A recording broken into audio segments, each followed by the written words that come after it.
So if you're going to prep the door for install, that means we're going to take all of the packaging material off.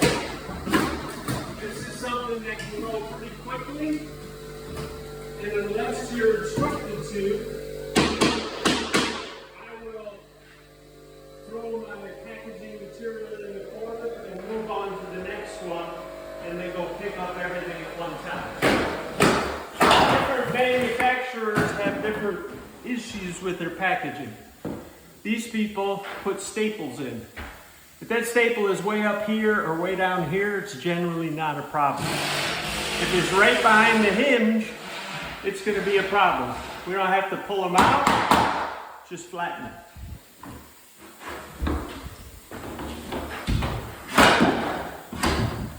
So that one's fine. I'm going to knock this off. I don't necessarily need to lay the door all the way on the side to get that off.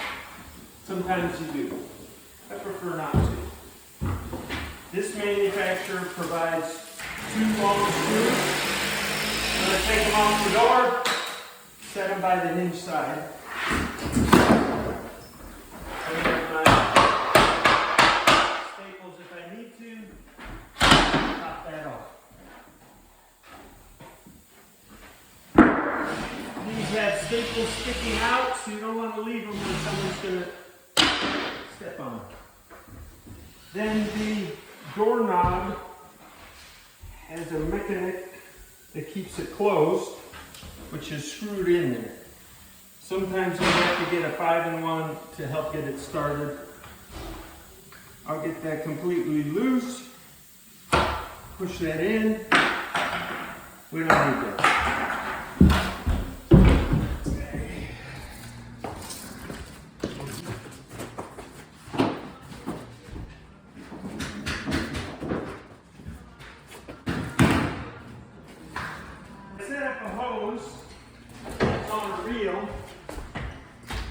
Start with the end I have, which is the gun end. I'm going to lay it where I'm going to start, and I'm going to leave the excess of the hose up here, because I know I'm hitting all the doors up here first. And then I need to work myself back to the compressor to plug it in.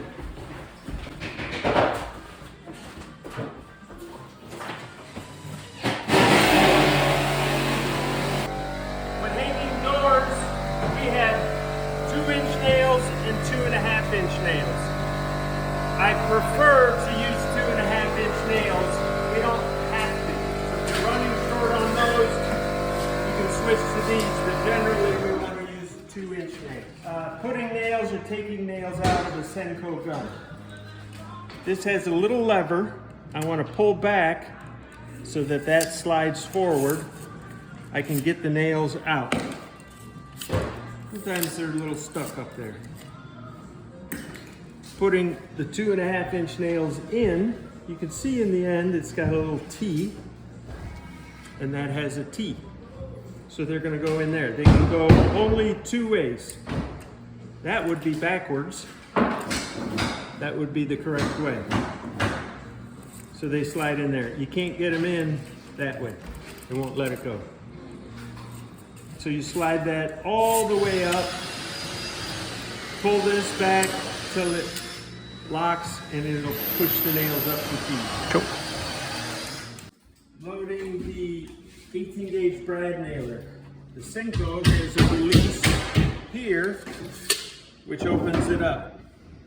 You've got the head of the nail, goes toward the back. Pull the end forward. You just lay it in there and push that up till it clicks. So, all the doors are spread. We're ready to start hanging doors. I have my shins, I have my nail gun, my multi-tool, and a couple 3/4-inch blocks. If you remember, our door opening needs to be 2 inches wider than the door slat. I often will check. This one happens to be 2.5 inches wider. I've got a 2'8" door. I'm measuring 2'10½". I will also measure the very top and the very bottom. You notice at the bottom, I'm narrower. I'm still bigger than 2 inches, but I'm narrower. So now I know I have less space at the bottom than I have at the top. Hey, we're talking about laying out or spreading the doors throughout a house, how to figure that out, what goes where. Each builder labels them slightly differently, but generally you should see a 2 something mark on the cripple of the rough opening. This one happens to be a 2.8. So now we know the size of the door. The opening needs to be 2 inches bigger than a 2'8". So this one, there's 2'8". My opening is 2'10". We're good, we're happy. Now we have to think about which way does this door swing. There's 4 ways it could swing. A right hand swing into the room, or a left hand swing into the room, or a right hand swing out of the room, or a left hand swing out of the room.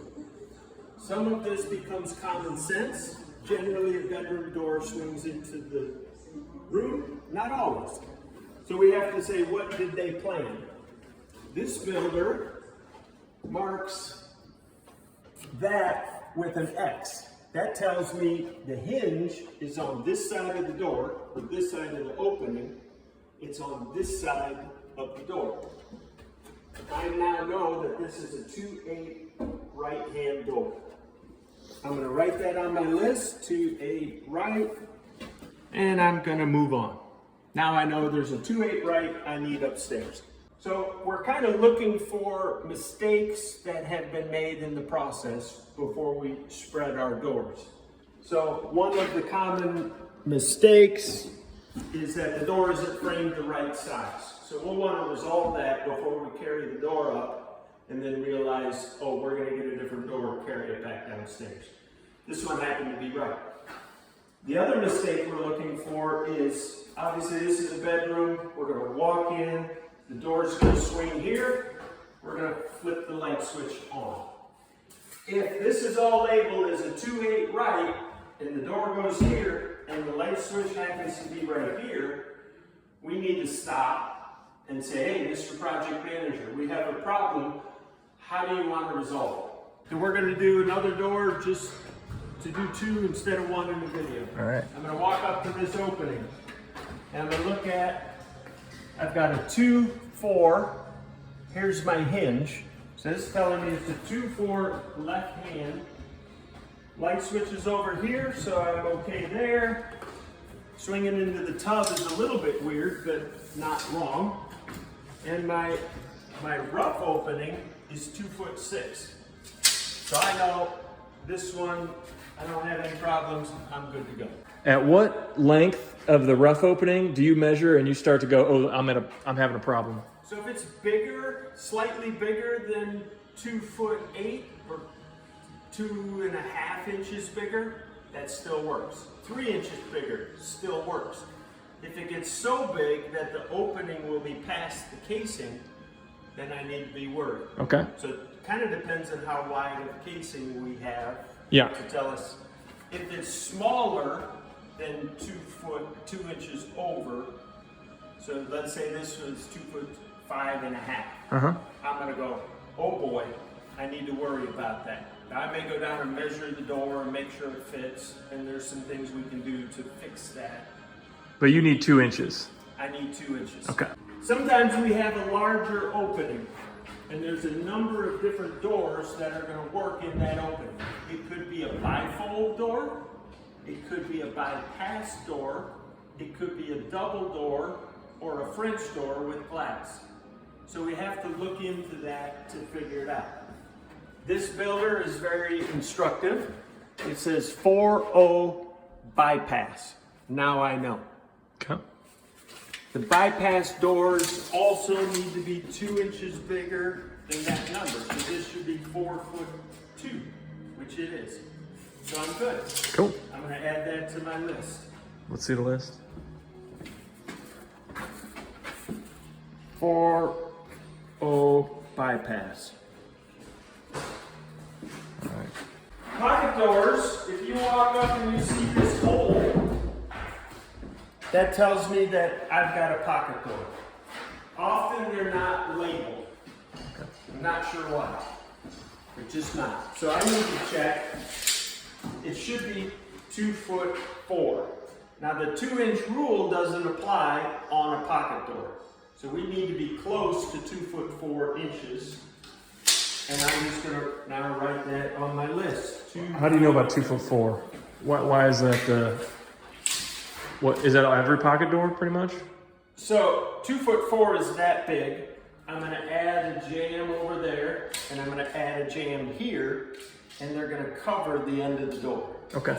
So this is pretty variable. I have a lot of play, so I'm saying I'm really close to 2'4". It's probably a 2'4". Okay, I see. Yeah. So here's an odd situation where I have a bedroom and the door is labeled 2'8" left swinging out. Now there's nothing wrong with that, it's just not normal. So it might be something I'm going to check the plan and double check with the project manager that that's actually what they want. So I have my list of all the doors upstairs, all the things I need to find, collect, and bring up. I want to say this is all for upstairs. What I don't want to do is grab a door from the main floor, carry it up here, realize that's wrong, carry it back downstairs. We only want to move things once. Yep. Now we're going to look for our list of doors. This one was the first one in the pile. I can measure it, which is 2'4", or I can look at the label, which this manufacturer puts it right here. 2'4" left hand, 4 9/16 jamb. The 4 9/16 is the width of the jamb. Most of this other stuff isn't really pertinent to what we need. Go ahead and start. If the label is missing, we can measure it, and we know that that's a 2'4" door. Then how do I know which way it's swinging? So if I look at where the hinge is on this side of the jamb, it's not over here. That door is going to swing, so it's a left-hand door. It's not a right-hand door because the hinges are over here. It's not a right-hand door where the hinges are here or here. This is a left-hand swing.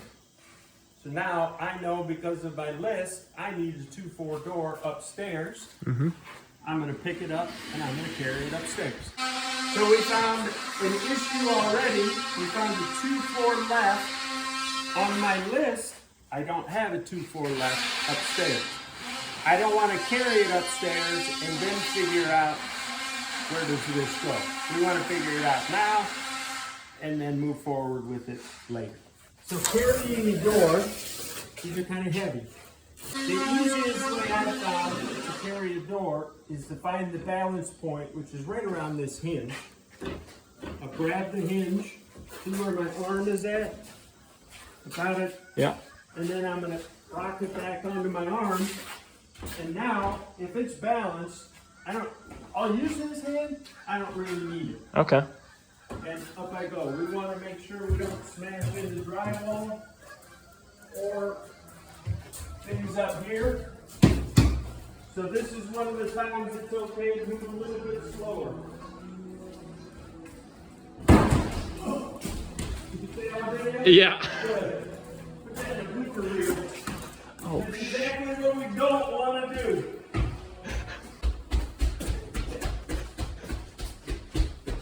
So when I sit them down, I want to put them the right side up next to the opening it goes to.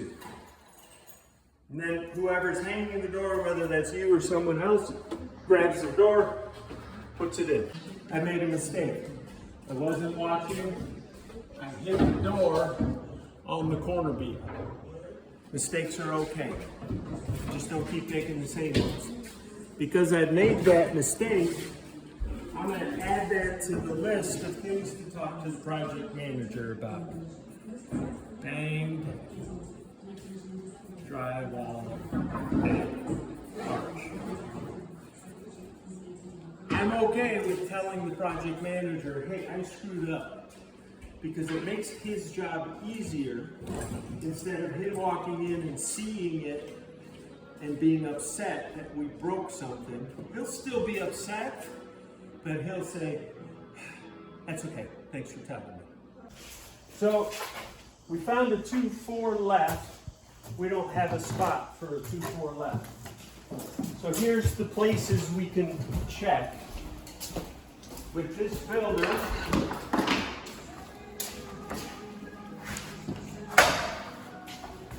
go ahead.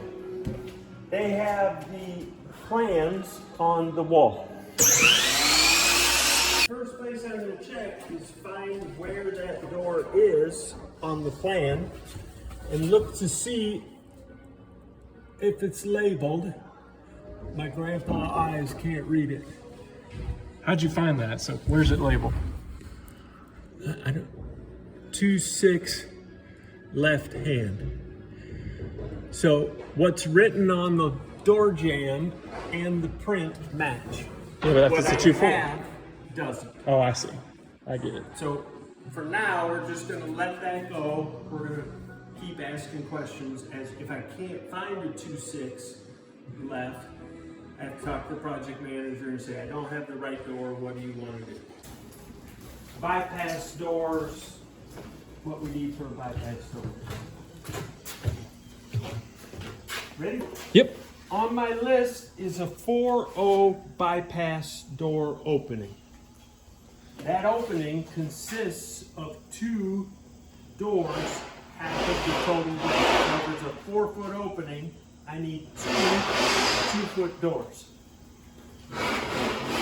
They do not have the jambs attached to them. So this is a 2-0, 24-inch door. I need 2 of those. So I found the doors for my bypass. It should have a hole. Not all builders drill the hole for us. This particular builder does. I'm good. You have to be concerned with which way is up. Right now they're upside down. This is the bottom. That's the top. And if you're not sure, you can look at a door with a jamb. This is the bottom of the door. It's fatter here, fatter there. That's the bottom. So just compare it to something you have. The other parts you need for a bypass, you're going to want to look around in the garage. We need a track for the bypass that measures approximately 4 feet. Yep. So a bypass track, and you need 2 4 9/16 jam legs. You know that they're jam legs because they have this rabbet in the end. So these and this and the 2 doors that I found that are 2-0 go upstairs. Cool. So when we set down our bypass doors, we want to make sure we're setting them down the right way up. We already talked about how to know what that is. Take a look. That's the bottom, that's the top. I got it right. And then the doorknob hole you can put up against the wall. When we install this door, you'll see why. So this door is now ready to be assembled and put in. We're going to talk about the jamb width. If you have a 2x4 framed wall, that 2x4 is actually 3.5 inches. After drywall and drywall, it should be at 4.5 or maybe a little bit more. So that's where you get the 4 9/16 jam.